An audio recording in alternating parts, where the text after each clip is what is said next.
एक गांव में एक लड़की रहती थी जो बाकियों से काफी अलग थी।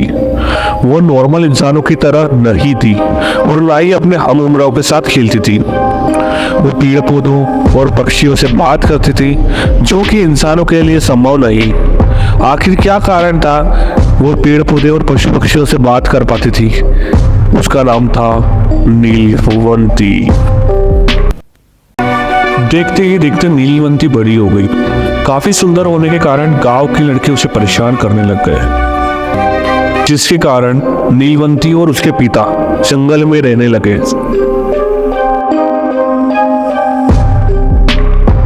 और एक रात जब उसके पिताजी सो रहे थे तब नीलवंती रात के अंधेरे में जंगलों में निकल जाती है और फिर उसकी मुलाकात होती है एक पिशाच से, जिसे देखकर नीलवंती घबरा जाती है। कौन हो तुम? क्या तुम मुझे नहीं जानती? मैं हूँ एक पिशाच। नीलवंती, तुम एक आम लड़की नहीं हो, तुम यक्षिणी हो जो यक्षिणी लोक से आई हुई है। और एक रात नीलवंती अंधेरी रात में घने जंगलों में जाती है और फिर उसे एक व्यापारी जख्मी हालत में मिलता है और वो देखते ही देखते नीलवंती से प्यार करने लगता है। नीलवंती, क्या तुम मुझसे शादी करोगी? ठीक है, लेकिन मेरी एक शर्त है। क्या? रात में मैं कहीं भी जाऊंगी, इस बारे में तुम नहीं पूछोगे। ठीक है, मुझे मंजूर है। और शादी हो जाने के बाद वे दोनों गांव में रहने लगते हैं। और फिर नीलवंती एक रात को उस पिशाच को ढूंढने जंगल में जाती है। नीलवंती को पेड़ों से उस पिशाच के बारे में पता चलता है। जब नीलवंती पिशाच से मिलती है तो पिशाच उसे यक्षिणी लोक जाने का रास्ता बताता है। मैं यक्षिणी लोक कैसे जा सकती हूँ? कल अमावस्या की रात है और नदी में तुम्हें एक लाश मिलेगी। उसके हाथ में धागा बंधा हुआ, वो धागा खोलकर एक नाव जो यक्षिणी लोक जाएगी, उस नाव में वो धागा बांधना होगा, वो तुम्हें सीधे यक्षिणी लोक पहुंचा देगी। और साथ ही गांव में एक घटना घटने लगती है।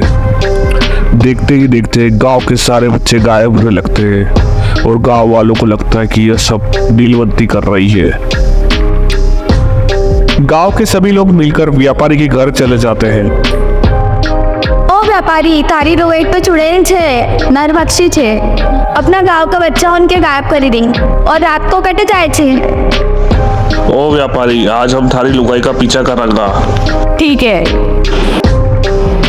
और रात को नीलवंती अमावस्या की रात को नदी किनारे पहुंचती है और वहां उसे एक लाश मिलती है जिसके हाथ में धागा बंधा होता है और वो उसे खोलने की कोशिश कर ही रही होती है कि देखो रे देखो गाँव वालों, ये नहीं नर पक्षिणी, चुड़ैल, पापन, पिशाचनी अपना गाँव का बच्चा उनके गायब कर रही।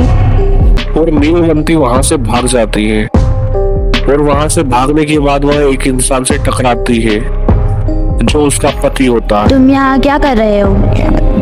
शायद तुम मुझे जानती ना, मैं एक पिशाच हूँ और मैं किताब लेने के लिए तुम्हारा पति बना और तुमसे शादी की है। ऐसे में किताब मुझे दे दो। नहीं, मैं नहीं दूंगी।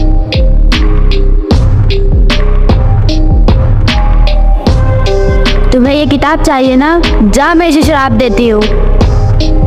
जैसे आधा पढ़ेगा वो पागल हो जाएगा और जैसे पूरा पढ़ेगा वो मर जाएगा।